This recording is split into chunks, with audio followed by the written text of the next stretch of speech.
चला आज मी रांजाई असा सुगंधित वेल लावत आहे. रांजाई नाव आहे त्याचं आणि खूप छान फुलं येतात. एकदा सुरुवातीला मी हा वेल लावला होता, पण खालच्या बागेमध्ये जिथं ऊन लागत नव्हते त्याच्यामुळे आणि त्याच्यामध्ये पाणी जमा झालं होतं, तो खराब झाला. पहिले थोडीशी वाढ झाली होती आणि इथं बघा बटाटे निघत होते. जेव्हा इथली जमीन करत होती तर बटाटे राहिले असं ना, त्याचे बघा असे झाडं तयार झाले होते आजूबाजून. हे काढून घेते मी आणि इथे लावतो आपलं रांजाई. यावेळेस मी ठरवलं की या कॅरीमध्येच वर लावावं, म्हणजे त्याला ऊन हवा सर्व व्यवस्थित मिळेल.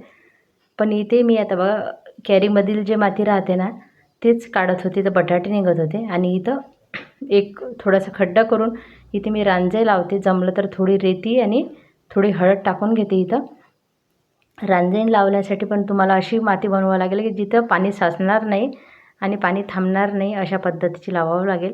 आता मी बघा इथे एक कॅरीमध्ये एक खड्डा करते आणि याच्यामध्ये आपले सुकलेले पानं वगैरे इतके जास्त प्रमाणात भरलेले आहे, त्याच्यामुळं कोणतेही झाड लावेल ना तर ते चांगलं ग्रो होईल अशी आशा आहे मला. कारण हळूहळू माती चांगली होती, एकदम नाही होत. दरवर्षी मी याच्यात टाकत आहे ना, कारण सुरुवात झाली होती ही कॅरी केली ना तर भाजीवाल्या काकांकडनं भाज्या वगैरे घेऊन जे वेस्ट आहे ना ते भरत होते मी याच्यात.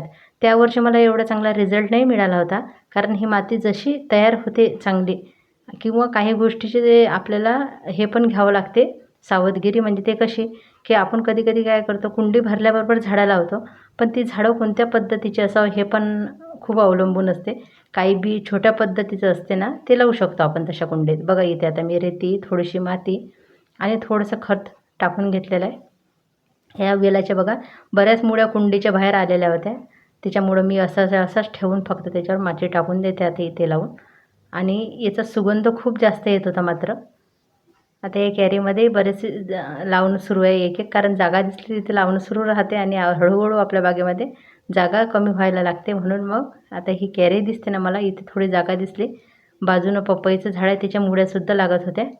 समोर एक थोडंसं निघालेलं आहे. इकडच्या साईडनं अंगूरचा वेल आहे.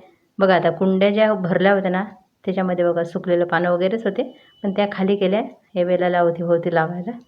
अशा पद्धतीने आपल्याला रिसायकल करतच राहावं लागते या झाडातली माती त्याच्यातली याच्यात. कारण नेहमी आपण माती एवढी आणू शकत नाही, त्याच्यामुळे सुकलेले पानं असेल ना तर तुम्हाला बेस्ट रिझल्ट मिळते मातीमध्ये. त्याच्यामुळे तुम्ही सुकलेले पानं गोळा करा. आता माझ्याकडचे संपत आले, आता थोडेसे बाकी होते. काही कट्ट्यामध्ये मातीने ते भरलं होतं. तर बघा आता इथं अजून मी एक कुंडी खाली करून ठेवते. बघा याच्यात कडुलिंबाचे पानं भरपूर आहे. ही माती आहे ना, हळूहळू याच्यात खतात खूप रूपांतर होते आणि मातीची गुणवत्तासुद्धा वाढते. साईडला अशी इट लावून घेते एक. आणि बघा बाकीचे फुलंसुद्धा खूप उमलायला लागले बागेमध्ये. माहिती आणि व्हिडिओ आवडत असेल चॅनलला लाईक, सबस्क्राईब, कमेंट करून जा. धन्यवाद.